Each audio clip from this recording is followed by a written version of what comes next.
What up, my freaks? RuinousInsight here with part 18 of my Total Warhammer II modded Arkhan the Black campaign. So as we saw last time, the Dune Kingdoms are gone. All their territory now belongs to us, and now I believe only Numos remains out of the other Tomb Kings, if you discount the ones that are all the way up here, and Khalida over here. If she's still alive. We don't know. Libaris is actually ruins over here. Lamia is 51% untainted. That really tells me nothing. Oh, wait, no, but there's a sandstorm in the region. And just judging by the fact that there's a sandstorm in the region, I take it Khalida is still alive. So, yeah, the Exiles of Nahek, we don't know. But I guess we'll see. What will we do now? As promised at the start of, or at the end rather, of last episode, we're going to attack Orion's camp with the fairly large garrison here, including Zotes, and Treekin, and I thought there was a forest dragon in here. I could be wrong. Okay, maybe there is no forest dragon. Oh well, I was kind of excited to see a fight between a forest dragon and Snuggles, even though that vastly favors the forest dragon, but still. Either way, we have the artillery superiority, and we should be able to destroy these guys fairly easily. I think, but, you know, the problem with Wood Elves and their particular units are the fact that they're all damage dealers and glass cannons. They don't dish it out even if they're fragile, so we could still take some bits of damage. Now, they're not allied with anybody, so I think we're just free to attack them. I was hoping we could ask somebody to join war with them, but not going to be the case. Let's declare war on these guys, and we did offer them a chance after all. Wood Elf conflict, swell. And that gives us a massive amount of leadership on fighting them. Alright.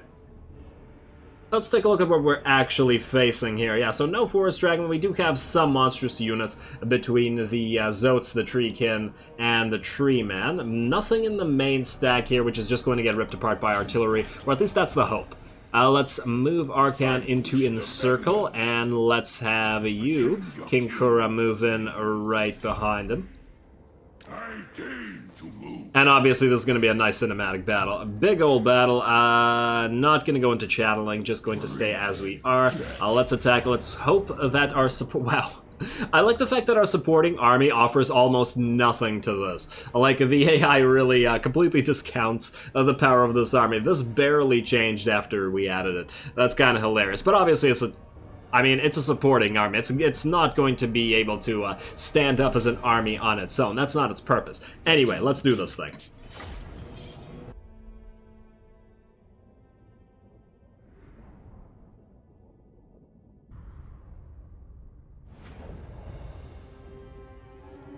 Alright, here we go. Bowman of Orion, a pretty damn big stack, all things considered, between their garrison force and their... Oh, wow, their colors are... Oh, they're blue and yellow. For a second, I thought they were just yellow, and I was like, wait, I don't remember this this color scheme, but here we are. Blade Singers, we've got a bunch of Wild Riders. The colors make the units completely look different, just because I'm not familiar with this particular color scheme. Let's see what they've got. I know that we saw the Zotes in here, which are... basically, you know, reptilian dragon ogres. I mean, they literally even use the same kind of weapons.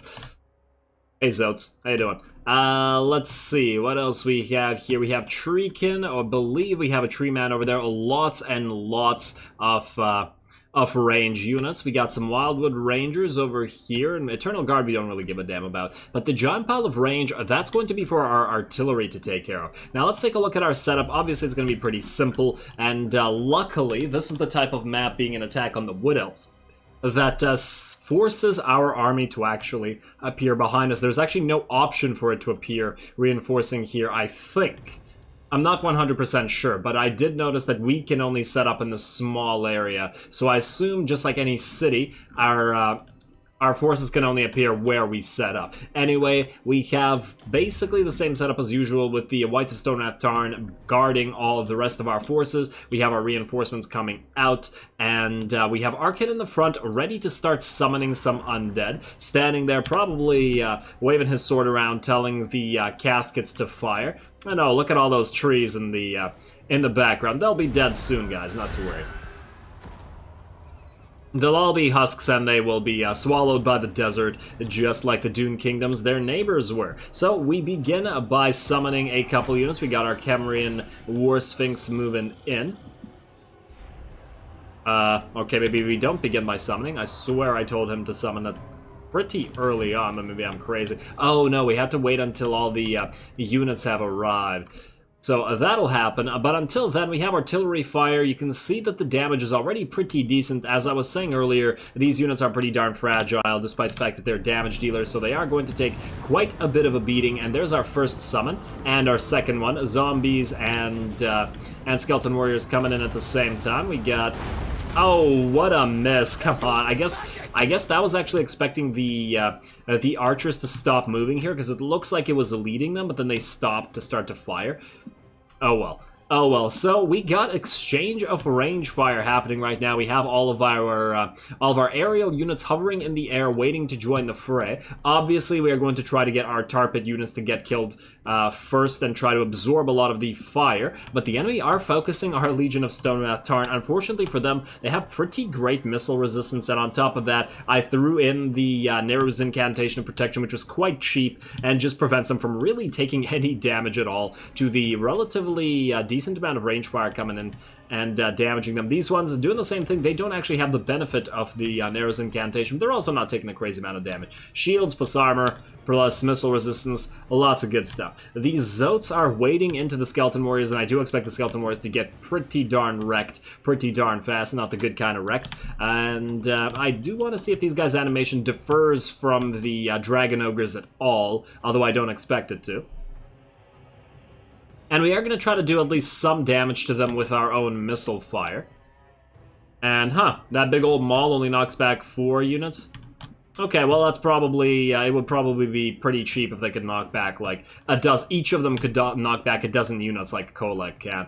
Anyway, in the meantime, we have the battle lines starting to approach each other. We also have our direwolves on the flank. I'm waiting until the enemy army moves in a little bit closer to send all our direwolves around. You can see these ones moving on the flanks already, getting ready to go around and start killing all of these archers. Same deal with all of our flyers. And you can see the Whites of Stonewrath Tarn still not taking any kind of damage despite all this fire. They're turning out to be a pretty darn great unit. And look at these guys, dead and splattered by all that ectoplasm. We could get some Screaming Skulls in here, or at least that was the dream. Unfortunately, the Screaming Skulls came out here in the middle of the forest, and as we know, artillery, especially this kind of artillery that doesn't arc, just completely gets blocked by the trees. I do try to move them forward and around to try to get at least some shots in there, but it unfortunately doesn't go all that well, so we mostly have to rely on the Caskets of Souls. Once again, a little bit unfortunate, but hey, what can you do? Alright, there we go. Look at all that range fire. We got one skull moving out from all those catapults, so it looks like just that one skull wasn't blocked. And, oh man, the focus fire is real, though. Pretty nice shots, though. I mean, this is a pretty epic-looking battle. You gotta love seeing the 2-stack versus 2-stack kind of fights. Gotta try to get some more out of those. We're obviously gonna have a huge fight against the forces of Numas eventually. And let's see, this is what the enemy sees. From their perspective, a cloud of flyers has now started to move in and over our own units, while the artillery continuously splatters those poor, disgusting elves. And there we go. What the hell was that? Was that a spawn, or was that a Vile Tide or something like that? I don't know. Oh, we got the flyers now moving in, ready to annoy all of these archers by, killing them. That's the most annoying you could probably be. And then we have the doggos coming in. They are taking a few extra shots from the Way Watchers, who appear to be doing that whole fire while moving thing that they like to do. Not the Glayguard, but the Way Watchers over here. The first units that were being splattered by the artillery are now routing and shattered. In fact, they won't be coming back. Fortunately, they're basic units, so they don't like those morale shocks and are much more likely to just get killed. Zotes are in here with the support from the Eternal Guard, who aren't going to be able to do anything. But now we have the Whites of Stonewrath Tarn moving in to support, and the Necrotect as well against the Zotes should be fine. It looks like they're trying to kill the Blessed Legion over here.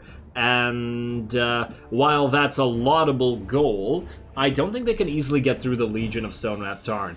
They've certainly done some damage to this one particular unit, but I believe it's also taken some range fire. In the meantime, over here, we have a Tree Man and a Lord trying to focus down our Tomb King. And they've done a pretty decent job here. It got debuffed, and it got attacked, and it's now at half HP, so that's definitely worrisome. I popped a Potion of Strength immediately on it to try to do some more damage, but obviously it's not so good at fighting something like the Tree Man. It's meant to kill infantry, so I do try to run it out of here and fight the War Dancers that were over here instead. In addition to that, we do have all of these range units, which aren't doing a crazy amount, but I do tell them to target both the Glade Lord, which is now going to lift off and fly around, and then makes itself a pretty good target, and then after that, just a focus fire of all 7 range units onto this Tree Man, because really nothing is dealing with it. I think one of the biggest issues with Arkhan's army right now is it doesn't deal with the large units very well. That's been true since we've started this particular campaign, and it remains true, and we need to get something in his army to sort of deal with those units. I don't know what that will be yet. I might just go for the Bone Giant route, or probably not the Ushabti with Great Bow route, simply, even though they're an amazing unit, but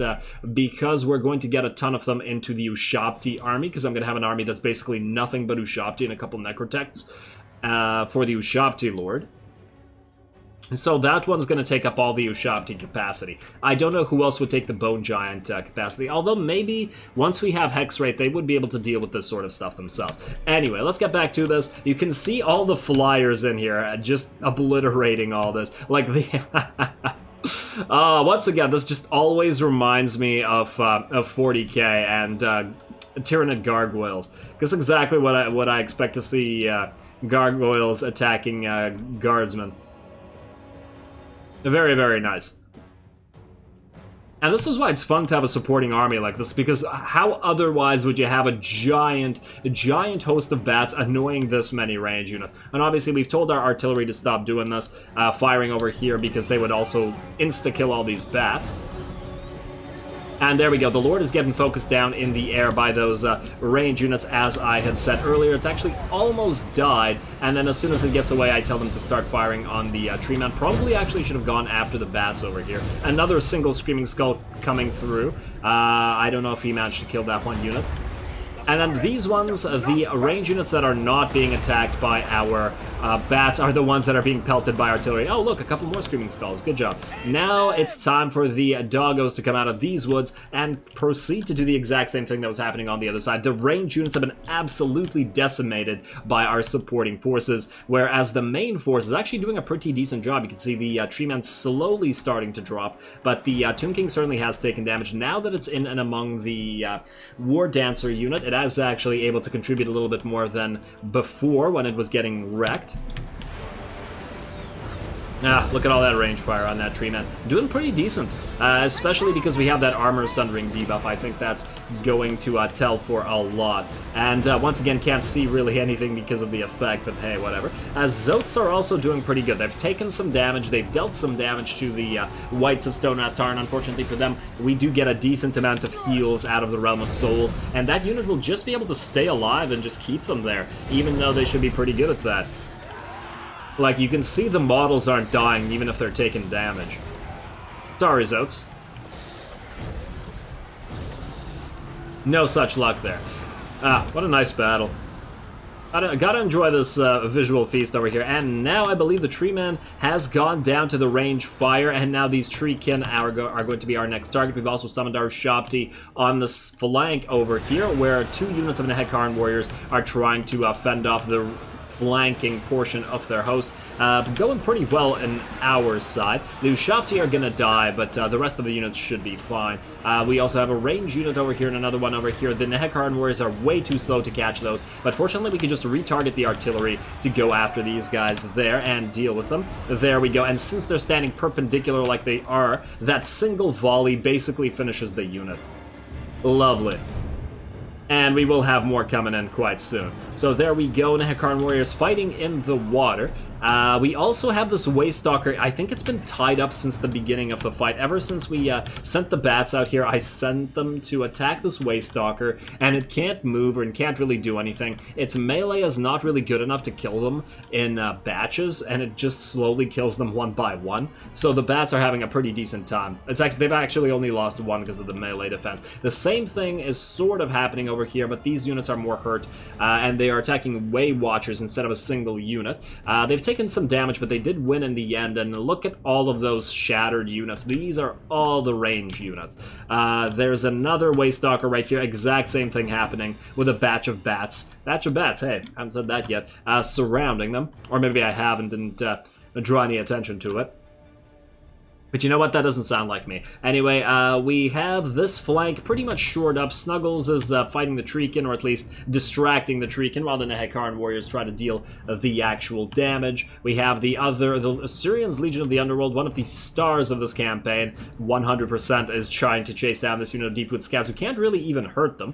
And we got Doggos trying to chase around that Glade Rider unit. Basically, everything but the center is done. In fact, wait, the center just fell as well. I think that Blade Singer unit was the last unit. They did pretty good, I think. I'd like to see how many kills they got. Are their blades magical or are they poison? Blade Singer sounds like magical, but I don't know. The effect looks kind of poisonous. Could be some sort of poison or life magic, though. Anyway, we have this one full unit of Way Watchers. This flank appears to be the only now units left alive, and the artillery coming in and decimating the unit. A couple more shots should make sure that this particular battle is over in short order. And we can turn all these useless trees and all this useless grass into nice sands. And all these nice corpses into, you know, servants. Slaughter all! Slaughter all? Well, you will be slaughtered. All of you will be slaughtered. In case that was unclear. Alrighty, there we go. There's the Shatter, and I believe that's a chain route. All the enemies start routing instantly, both the Waystalkers being distracted and dying. Arkhan really didn't do much this particular fight. He sort of just stood in the press here, trying to help out against the Treekin and all that sort of jazz. But he did get a lot of casts off, like the zombies and stuff, and he got...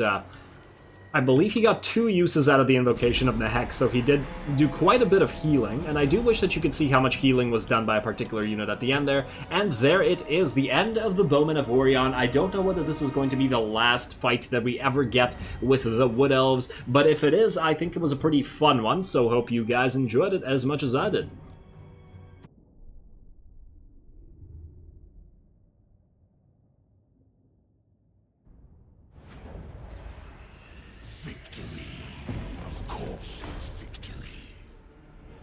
Alrighty, there we go. A fairly easy victory. It says close victory, but I don't really see it being close, just judging by the fact that Arkhan's army took basically no losses whatsoever. Most of the losses came out of the reinforcing forces that were used to tie up all those archers, which were also splattered by the artillery, getting around 200 kills apiece on the caskets. And, well, actually, the Screaming Skulls didn't really do much, but they appeared right in the middle of the forest, which is not so great for that particular type of artillery, or most artillery in fact. But otherwise, everybody did pretty well. The Whites of Stone Tarn held out for a long time, the Zotes doing nothing to actually kill them. Arkhan certainly took a bit of a beating, but so did King Kura. Yeah, King Kura on his Kemrian War Sphinx got really damaged. I've been seeing that a couple times already. Really need to buff up his HP, armor, melee defense, and missile resistance to try to make him a little bit less fragile. A little bit disappointing. He felt a lot less fragile before he was on the Necrosphinx, which is somewhat unsurprising, as he now is basically the broadside of a barn, but occasionally moving. Anyway, victory is ours. Let's see. Who did the best here? It looks like it's probably these Wild Riders, but I imagine most of them actually... Oh, wait, the Wildwood Rangers here too. Oh, but these Wildwood Rangers, I think, were the ones fighting the zombies, so meh. All of our summons. Okay, well, that's it for that, and I believe that's it for the Bowman of Orion. Now, we could sack the place, but if we can keep it at rank 4, I'd really prefer that. So we're going to occupy it, and that should be the end of this faction altogether. Another Storm of Necromancy, and Bowman of Orion faction destroyed. We only get 4 buildings here, actually. A little bit disappointing, but 4 military buildings, I think, is pretty good for a place that can't really do anything else. Now, The growth here is going to be trash, which is kind of a problem, because, like, say we want to get the Desecrated Sepulchre here, at least to level 4. And that seems unlikely just because it's going to take us such a long time to reach level 4. Now, we could bump up the growth with a little... let's see, what's the max growth bump for a plus 30? I mean, it's a lot better. It's doubling up. In fact, you know what we'll go Worship of Tra. And we're going to growth. And we're going to build a couple military buildings here as well. You know what? I did say last episode that we're going to start building the Ushabti army, and it is time. As soon as we have enough cash, I'm going to build that. And I know it seems like we have enough cash right now, but we don't really. You know what we could also do? We could build that here, and then a couple of these Tomb Guard buildings and Crypt Horror buildings. That would make some amounts of sense.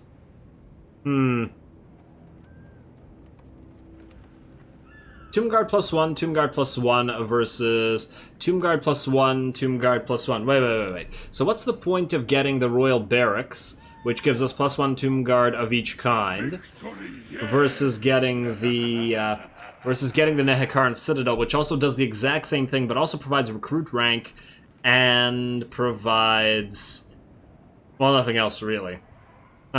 Honestly, they're about even. I guess we could get a Royal Burial Chamber in here as well, just for the Canopic Jars. Seems like a decent investment. Once again, we'll need to get this place to level 4 first. Let's start with this. We need I know that we do need Tomb Guard. And this place is unlikely to go above level 4, so let's do that. And we will have a little bit of cash remaining, but not enough to get that Sanctuary, or Statuary of Khemri, rather. Okay, so you guys stay where you are. Just try to regen some of that HP. Okay, everybody leveled up. Let's get those levels in there.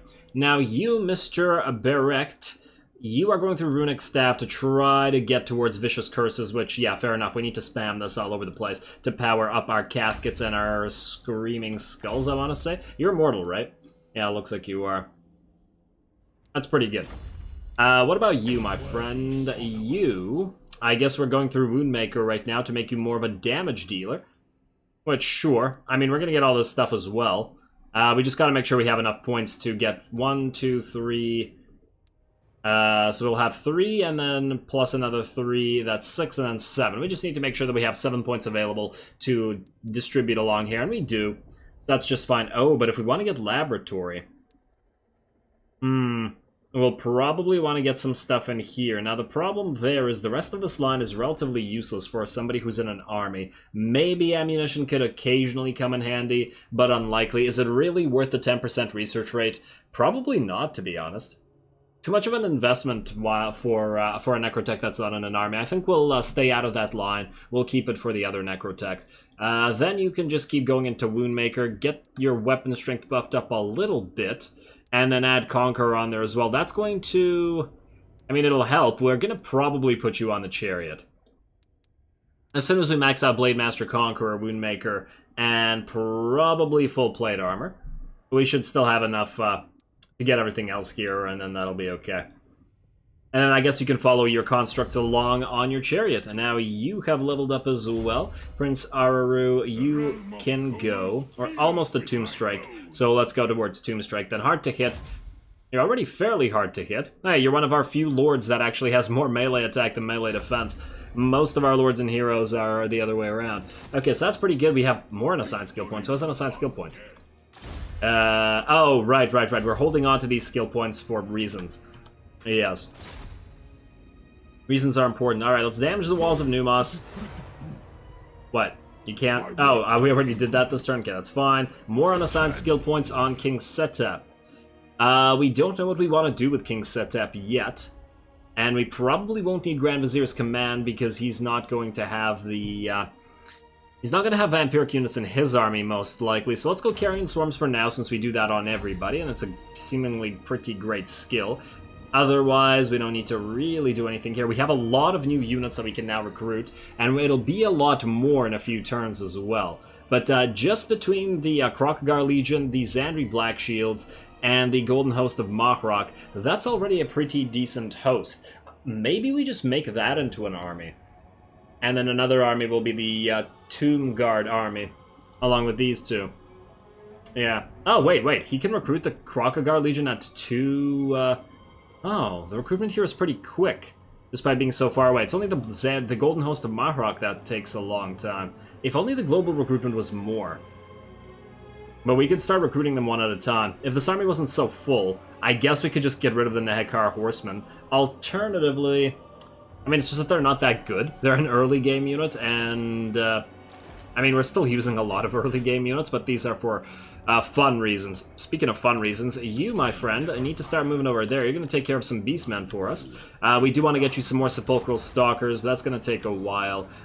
It's going to be a while before this is upgraded, and it's going to be a really long while before that's upgraded. So that's that. Let's just see what we can build in terms of money buildings. We were building this in the Wadi El Tabuk here, so might as well just continue doing so, and that'll probably mean no more money remaining. Plain of Tuskers. I don't remember what I was doing with you. You're not generating a lot of cash, are you? Which makes this Worship of... maybe. Worship of Fakh is okay. Let's just think about this. 257, 5% is basically nothing. Alternatively, if we go growth, we'll probably reap bigger rewards from going growth. In fact, let's just max out the growth here. Get a Grand Ossuary in here, and upgrade both of these harbors faster as well. Get even more growth so that the Land of the Dervishes can actually get some upgrades in there. Otherwise, it's being pretty useless to us right now, and I don't like that. The question is, what do we do with you? It's a 2-province area. We might make this also into yet another military hub, because we're Tomb Kings, we need lots of military buildings. These smaller provinces are never going to generate nearly as much cash as something like the Black Tower. Black Tower is probably going to max out at probably 3, maybe 4k, whereas this place, I doubt even with max stuff it's ever going to go over 1k. Even if we max everything out towards money making. So yeah, just ignore that for now. Shifting Sands might be able to generate a decent amount of income, especially since we have the City of Bronze here. I believe that's everything else we need to do this turn. Everybody who needs to move has moved. Now, between the episodes, somebody has commented that we need the Elixir of Might, which needs wine for the Staff of Nagash. Somebody commented that you can actually trade for that without trying to acquire it ourselves, and that you could trade with Sartosa. Unfortunately, it looks like Sartosa isn't actually producing wine, which is kind of odd. Maybe they didn't build their wine building? So I know that they have at least one unique building that makes a bunch of these things at the same time. I take it wine is not one of them, because they're not exporting it, which is tremendously disappointing. But that's a really good idea. I'm going to keep an eye on this, and then if they actually manage to acquire said wine, we will trade for them. I do wonder if anybody else on the map that's near us has wine. Possibly some of the other pirates do. Count Noctis probably does not, but we should probably trade with him. The only problem, of course, is everybody hates the vampires. The OG vampires definitely generally do pretty well, though. Like, there's vampiric corruption all around them, so they're not dead. Averland is actually owned by Clan Angrund? Okay. I wonder how far the vampires have gotten. Okay, Bekalfen has not fallen. Wait, Essen is not vampiric either? Oh. Huh, these guys are being kept back. At least Waldenhof is, but I'm surprised about Essen. That's usually pretty early. Well, the stuff to the west is... Okay, well, we'll probably sort of help them out eventually. By help them out, I mean kill everybody that's near them. And I believe with that we can end the turn.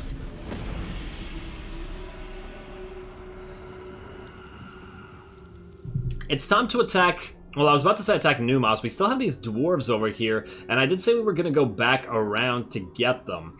The question is whether we want to do that right now or not. I mean, will they attack us? Okay, we got Dynasty researched. Blah, blah, blah. Oh, right. This was one of the... Ooh, all major port owners have become known to each other. Age of Discovery. Yes, that might help us get said wine that we were just talking about. Rating. We'll deal with you soon, Beastman. The thing that we just researched was this. So it was one of these things. It wasn't actually an increase in our army capacity. Disappointingly enough. Now, I do want to get a few more of these upgrades before getting the Wisdom of the 4th Dynasty, and the reason for that is simply that we have 161 research rate. Yes, we'll get more out of the army, but I want to make sure we don't waste too many turns. Now, Nehekar warriors, I know we have quite a few of them, so let's get this. And I'm gonna ignore the skeleton horseman upgrades altogether because we're not using them, and if... like, maybe if we have an extra army, I'll make an army with a bunch of them, but that'll probably be the furthest away from all the armies that we're gonna get. The least likely, I should say. But we do want to upgrade the Necropolis Knights. So let's go first Dynasty plans. You know what? Screw it. No, we're going to go for a La Mizage. We're going to get those Ushabti going. We already have a few buildings on the up and running, and in 10 turns we should be able... we will definitely have enough Canopic Jars, so we might as well start getting La Mizage in here. Alrighty, now the Dwarves, they don't like us very much. They sort of like us for destroying the Bowman of Orion, and who wouldn't? Speaking of, I believe we have to build one more building here, which is gonna be... I mean, might as well build the Ushabti building, since we're gonna have so many of them. If we can fit a Desecrated Sepulchre in there, we will definitely do so. Okay, Carrick Zorn, you have just the one settlement. We could siege you and artillerize you to death. The only problem is... you have Skaven right beside you. And the thing is, we're going to have to fight through these Skaven to go over here. Do we really want to attack these Dwarves, then go back? Or do we want to attack these Skaven later? Because we're going to have to go down through this place anyway. And Queek's not going to want to ally. I feel like Numas is a more important area to take, especially since there are special buildings there. So let's go with that first. We'll deal with the Dwarves after. They might get upset and might declare war on us randomly. But let's see, what's their strength rank? It's at 71 and we're at 2. The likelihood of them attacking war on us? Fairly low, unless they're insane. If they take Orion's camp, they take Orion's camp. It can't defend itself anyway because it's going to be a trash city. Can this place build walls? It can't even build walls. And at the highest level, it does get a Hydro Titan in Ushabti, but the defenders are never going to be particularly strong here. Yeah, so whatever. Okay, well, let's move out. To Numas we go. Arkhan, you can... oh, you can also go into Kasabar. I think these guys need to regen a lot more than Arkhan does, so that's fine. And I love the fact that we don't... oh, March Stance actually reduces tax rate of all provinces, huh? That's actually pretty hefty. I was about to say I like the fact that it doesn't increase the cost of our armies, but in a way it does. So kind of a good job to SFO, or I don't know if that's a vanilla thing. Maybe it is a vanilla thing. I no longer remember. As always, I'm now just perpetually confused between what's SFO and what's vanilla. Now you have no public order. Oh, that is going to be a problem. We need a public order building here, or else the place will rebel. Okay, well, we'll deal with that then first, then we'll go for the Ushabti building right after that. Alrighty, who else needs to move? You, my friend, are going to go after the Beastmen, as I already said. They're around Zandri. Oh, they have some nice stuff in here. Minotaurs. Okay. That might be a fairly fun fight. I'd like to see Minotaurs versus Crypt Horrors. Wait, is that another stack? It's a Bray Herd. Okay. Well, that's going to die eventually, I think. We need to get another Sandstorm going. Although, on the other hand, since they're all raiding, not going to help all that much. You know what? You just keep leveling up by using Hinter Replenishment on these guys. Or wait, do it on this guy. Ah, it's the same. Then do it on the bigger army. Actually, this one's not actually replenishing, so do it on this one. Oh, man. Too much back and forth. Okay, let's go for Onslaught just to try to get to Potent. And who else needs to do something? I believe we've moved everybody that needs to move. Who the hell are you? You are... oh, right, this guy. You just keep leveling by damaging Numas's walls. You failed, but you're still leveling up. You're still at level 6, and we need to be level 7 before we can start popping points into this line. So just keep on waiting on that one. And that's your unassigned skill points, and I don't think anybody else needs to do anything. So unless we can build something, you are going to continue recruiting. Anything else you need to build here? That doesn't look like it. We're going to move into Wizard Caliph's Palace in a couple turns just to start getting those those hex rates and Karen rates, at least some. It won't be a lot at first, but something is better than nothing, obviously. Your tax rate is also probably kind of unnecessary, but we are getting some use out of the reduction to the construction cost, so keep it. And we're probably going to remove these guys outright, just to replace them with hex rates and Karen rates, and then we're going to ferry them all the way to Arkhan, so we don't have to run him back. Really don't want to waste the turns doing that. Alright, end the turn. And let's proceed. A lot of enemy factions do seem pretty weak. Hey, Noctilus, now you're known to us now. Are you producing wine? No, you're not. And you're fighting everybody. You will give us a very, very small trade agreement. And you're at 48 strength rank. Wait. Are you... You don't like, Wait, is he really fighting with Arkhan? I'm a little bit confused here. Why is this all red? Does Luther Harkin hate him? Okay, you know what? I'm not going to accept this right now because I think we're friendly with Luther. Unless Luther is dead. Which is very possible. These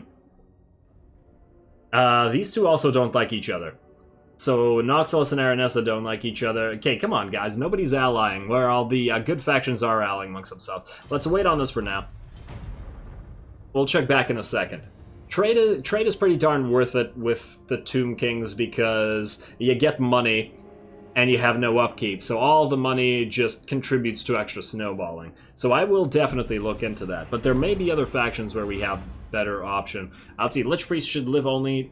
Wait, we've already have this. Judas Priest. The Lich Priests should live only to serve their king's undying will. Betrayal should be anathema to their order. Yet one among their number has betrayed us by conspiring with the rival Tomb King. How should we proceed? Enemy heroes... No. Let's go cost. Let's just not use those things for a few turns. No big deal. Arkhan, move it up here. They can't reach you. Hey, move up here. You. Support Arkhan. Support your lord. Alright, moving on in. We are going to trespass through Queek's territory, but this is why we're going to have to attack Queek. He's taken Qatar. If he had just kept back... I might have negotiated a military access agreement and then just moved through his territory to take Khalida out and to attack the last defenders down here. Yeah, he shouldn't have taken Qatar. Big mistake. If only we could do an ultimatum and say, either give that to us or die. Bagar, you do not need Desert Lookout. We will replace that. We will also... Oh, wow, the upgrades are expensive. Okay, 48... Mausoleum, build that.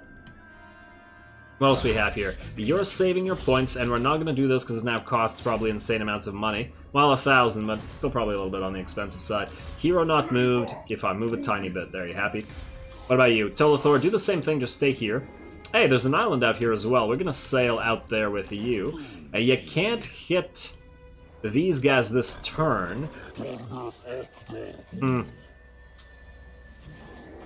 I would really like this Bray Herd to move out of the... I don't think the Ghoul army can face two of these armies. Like, most of this stuff is weak, but the Minotaurs are going to be... They're going to rip through the Ghouls, and then the Cygors, and more importantly, another Cygor giant, and who knows what the hell's in here.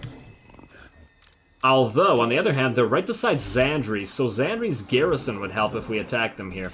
You know what we'll do? We're going to move here. What's your ambush chance? It's 65. It's pretty darn good. So we're not going to ambush right away. We're just going to go right here. And we're just going to sit here. And these guys aren't going to know we're here. If they separate, we'll attack them. If they don't, and if they stay near Xandri, we'll also attack them. And draw the garrison out. Let's do that. Okay, so that's decided. That'll probably be at the start of next episode, as we won't have enough time in this one to do that. Let's see what else we're looking at here. Vulture Mountain, do you have cheap upgrades? Let's get that growth building in there. And you, Public Order? Yeah, sure, why not? Why not? And we're still going tax rate. This is actually generating a decent amount of cash, despite the fact that it's probably not going to go super high ever. It's still good. And we're not making nearly as much cash as we'd like to be making it. Let's see. Aha, there's the port. Let's get that upgrade going, and that's going to be all our cash. And I believe nobody else can move.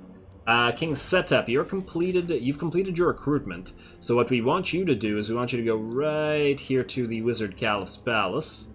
Or wait, if you go right here, it'll be at 47. Yeah, so we'll just go to Wizard Caliph's Palace. And then next turn start recruiting those those hex rates and Cairn rates. Let's get this. Let's get these things out of the army. We need space. And then let's get these Cairn rates going immediately. We'll also get a couple of Ushapti going immediately. Oh, it's gonna take a while. Oh well. And then we'll have a third Cairn Wraith, and then 2 more Hex Wraiths, and by the time you're finished that, likely a couple more Ushapti. So you know what, get rid of these Direwolves and Felbats. While you're ferrying, you're going to ferry to the max. Alright, and you know what?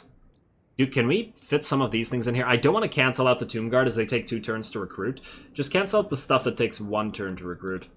My will. Suppose that you have 1 more... Wait.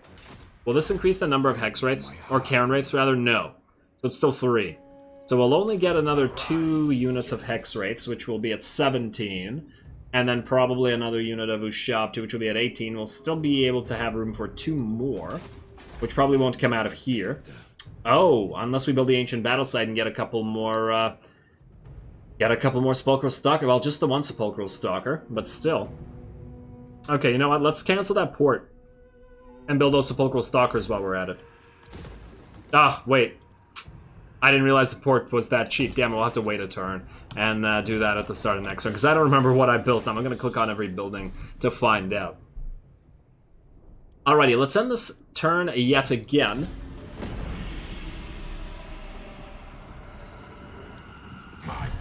And, okay, yeah, you... Alright, I was going to check the diplomacy. You want us to break our trade agreement with the Awakened? No, but no. Yeah, okay, so the Awakened are still alive. I thought that Luther Harkin had managed to die somehow, but that's not the case. Clan Scryer is now fighting Kathik. That's great. Numas is about to get destroyed by us, with a huge battle that is going to be the start of next episode, actually, instead of the Beastmen one. Hey, we got the plus 5% campaign movement for Arkhan. Nice. Alright, more rating from these guys. You, Arkhan, can you... Oh wait, that's Korra. Can you reach this place? And can we force them into a field battle? We can if they move away.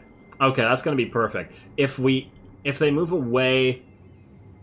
If they don't move away, rather. If they don't move away, we'll fight all 4 armies in the field. Oh, that's going to be crazy. And I'd really rather fight them in the field. Yes, that is actually bad for us, but we just obliterate them with artillery, and it feels a little bit cheap. So I would rather fight them in the field because I think it'll be a lot more fun. So that's going to be a gigantic battle at the start of the next episode. Probably going to be lag like hell with that amount of units on the field. But hey, they've separated. No, they have not separated. Damn. I got excited for a second. Well, this one army is separated here. Maybe we'll still attack them. I gotta think about this. If we get some Sandstorm attrition, it seems like... How long will it be before the Brayherd goes away? I'm a little bit concerned about the ghouls actually being able to deal with the Giants and Cygors. Although, the Sepulchral Stalkers can go around and use their I mean, that's literally what they're for. That's their role. They haven't actually been able to play to their strength a single time yet. They are halberd units, after all. And they're supposed to stalk around and do something like kill Cygors and these types of units. So maybe this would be an ideal time to test them out. Alright, well, regardless, we are out of time this episode, unfortunately, so I am going to have to call it here. Next time, as I said, stay tuned for 2 huge battles, or 1 definite huge battle, and then this one that I gotta think about whether it's worth it. I want to compare some of the troops, but I feel like it's doable. Especially since we're in our own territory, so we will have our legionary barrage.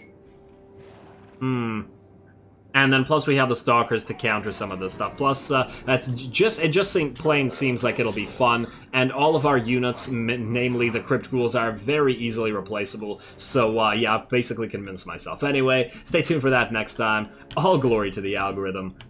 And thanks for watching.